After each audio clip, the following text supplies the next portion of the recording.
science to give all the answers to the wonderful questions about what we are, where we're going, what the meaning of the universe is, and so on, then I think you could easily become disillusioned and then look for some mystic answer to these problems. We're exploring, we're trying to find out as much as we can about the world.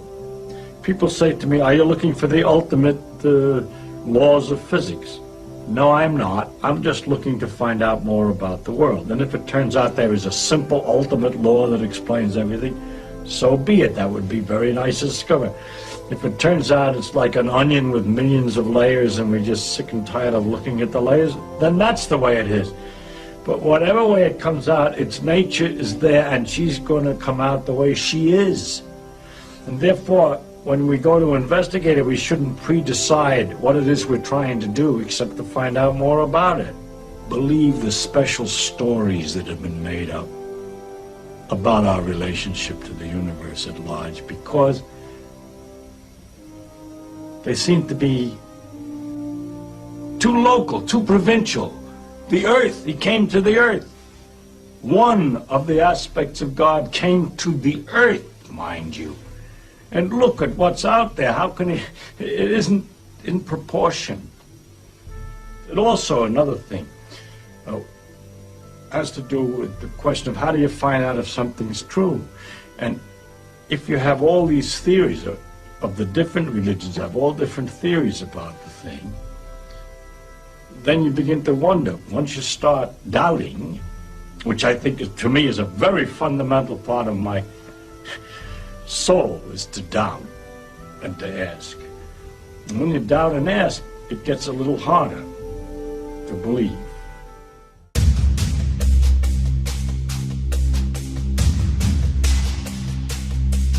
¿Qué pasa con lo que observamos afuera? Y esa asociación directa que se hace de que porque todo lo que yo observo, y este es uno de los primeros argumentos que nos dicen enseguida, ¿no? Bueno, pero ¿por qué nosotros seríamos los únicos que tendríamos que ser plano cuando la mayoría de la gente que te dice eso jamás ni siquiera miró por un telescopio? Está repitiendo lo que le dijeron en la televisión o en el sistema educativo. Vamos a arrancar por ahí.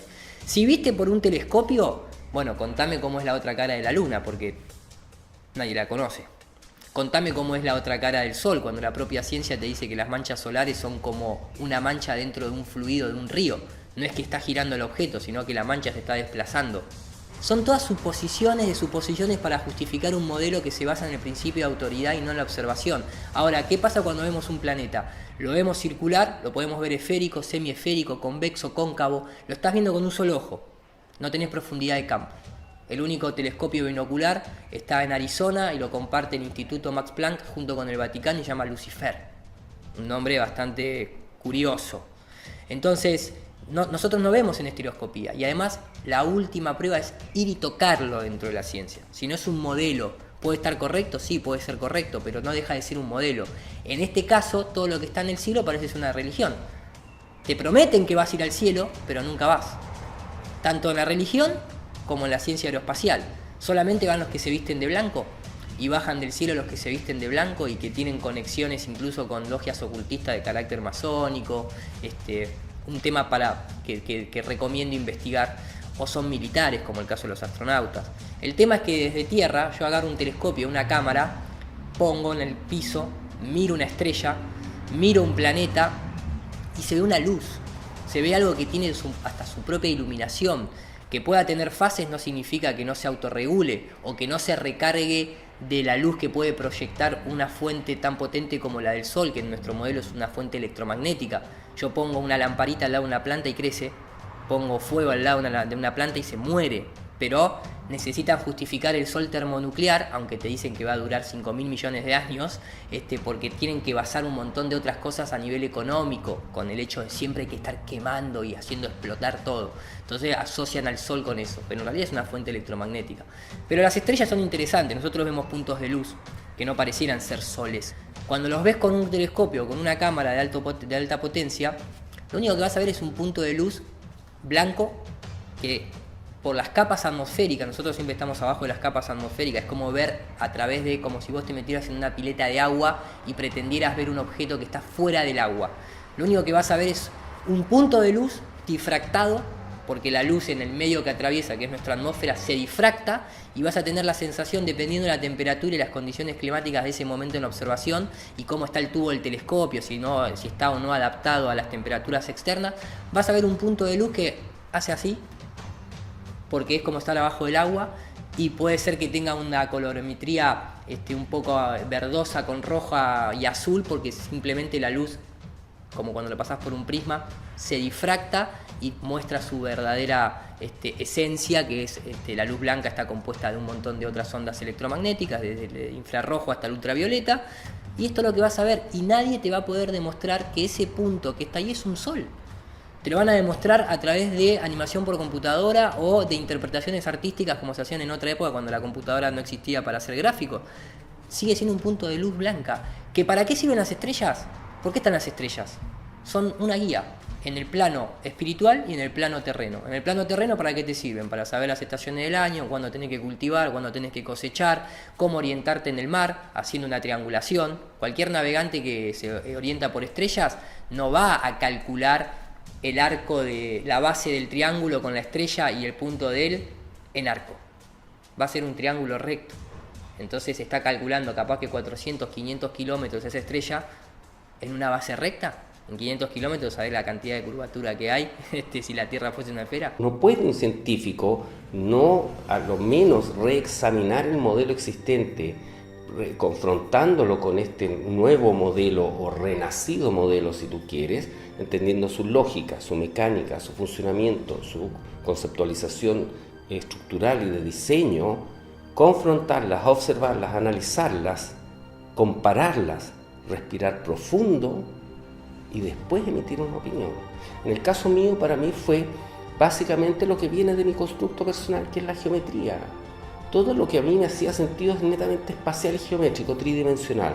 Cuando empiezas a entender en un escorzo mental, en una perspectiva mental, y ves un disco en que el Sol y la Luna se mueven encima, lo analizas desde el punto de vista de la perspectiva, lo analizas desde el punto de vista de que una caída de curvatura te indica que los objetos deben esconderse y empiezan a aparecer estas constataciones a distancia donde los objetos no se esconden, que hay muchos zoom in y zoom out a navíos que están invisibles, y tú haces un zoom in y aparece, y es algo que puedes tú, tomando una cámara con un buen teleobjetivo o con binoculares, experimentarlo.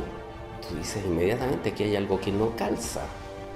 Entonces, un investigador, un científico, no tiene predilecciones ni animadversiones. Está en búsqueda de lo correcto y de acercarse más a la verdad. Por lo tanto, tiene que tener la capacidad objetiva de no aferrarse a una creencia y observar el fenómeno. ¿Cuál era el fenómeno que yo veía? Bueno, que se ve la Torre Sears desde Saint Joseph, que se ve Buenos Aires desde Colonia, que se ve Oahu desde Kauai, que se ve la rompiente de Quinteros desde las torpederas, y los números no calzan.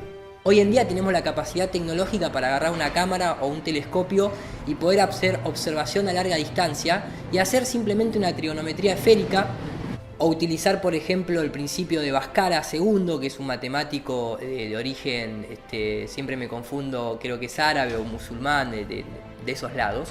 Hizo una simple ecuación para que la gente entienda. Cada milla cuadrada, 8 pulgadas de caída. Exponencial. ¿Por qué exponencial? Porque vivimos en una esfera, no vivimos en un rombo, ¿no? Entonces, significa que, por ejemplo, cuando vos observás desde Buenos Aires, desde Colonia, observás Puerto Madero, que hay 52 kilómetros de distancia, la curvatura es de 196 metros. ¿Y cuántos edificios superan esa altura? Muy pocos, y se ven más de 40, 50 edificios, dependiendo de las condiciones climáticas de ese día. Pero hay casos más extremos. Desde Michigan se puede ver Chicago a 86 kilómetros. Se ve entera la línea costera. Obviamente se ve distorsionada, por lo que se conoce el fenómeno de la Fata Morgana, que no es otra cosa que un fenómeno óptico, como cuando en la ruta se ve que parecía que hubiese agua. Es por cambio de temperatura que vos estás viendo la línea del horizonte, que es un ángulo muy chiquitito que llega al observador, sea esto una cámara o el ojo. Entonces se distorsiona la imagen y tiende a fluctuar.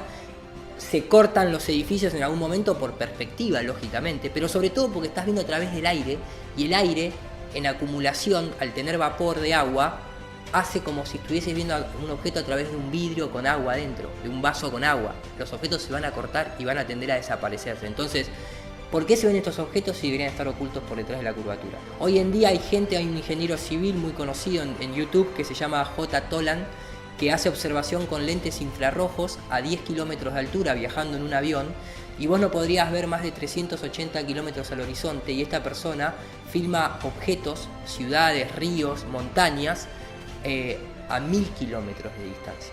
Ya todo eso rompió el modelo heliocéntrico. Los globos aerostáticos que se tiran con cámaras a 40 kilómetros de altura y se ve el horizonte totalmente recto. A veces se tiene la percepción de un círculo, como cuando uno está en mar abierto o en una montaña con las condiciones climáticas ideales. Vos tenés la sensación de circularidad porque el ojo o el lente es convexo. Por lo tanto, la luz o la imagen se proyecta en una curva. Entonces la imagen resultante siempre es circular, pero no es que sea curva. Y ahí entra también mucha confusión. Otro método muy interesante para analizar la Tierra esférica es ponerse a estudiar históricamente. Se demostró que la Tierra gira alrededor del Sol o sobre su eje, y se hizo instrumental mecánico, científico, para contrastar lo que uno siente, porque nadie siente que la Tierra gira. Nos dicen que somos muy pequeños, que la Tierra gira muy lento con respecto a su tamaño, pero no se puede sentir. Bueno, vamos a la ciencia, desarrollemos un instrumental. ¿Qué resultados da ese instrumental? La Tierra está quieta, es plana como lo indica, y todo lo demás es una fantasía del modelo heliocéntrico. Y déjame añadir algo más. Hablando de este sistema cerrado dentro de nuestro mundo, nosotros vivimos en un sistema cerrado, por eso tenemos presión atmosférica. Si uno va a la ciencia y va a la termodinámica y va al principio de entropía y va al principio del equilibrio de las presiones, cualquier científico, cualquier físico sabe que un sistema de alta presión inmediatamente va a tratar de equilibrarse llenando el espacio de un sistema de baja presión. Nosotros vivimos supuestamente en un espacio exterior que prácticamente es tan potente que tiene presión cero, básicamente. Entonces, ¿por qué nosotros tenemos atmósfera? Nos deberíamos haber arrancado, debería haber desaparecido la atmósfera, más con la cantidad de cohetes que supuestamente salen y rompen el principio de equilibrio. ¿Qué pasó con el agujero de la capa de ozono? Todos negocios y mentiras, por lo menos viéndolo desde nuestro modelo. No se explica por la gravedad, la presión. No, bueno, es que los gases de la atmósfera se mantienen gradualmente a medida que se alejan ¿de qué? ¿Del que se curva el tiempo y el espacio? ¿O de la fuerza que atrae todo hacia el centro? Ahí dejo la puerta abierta para que quiera seguir investigando.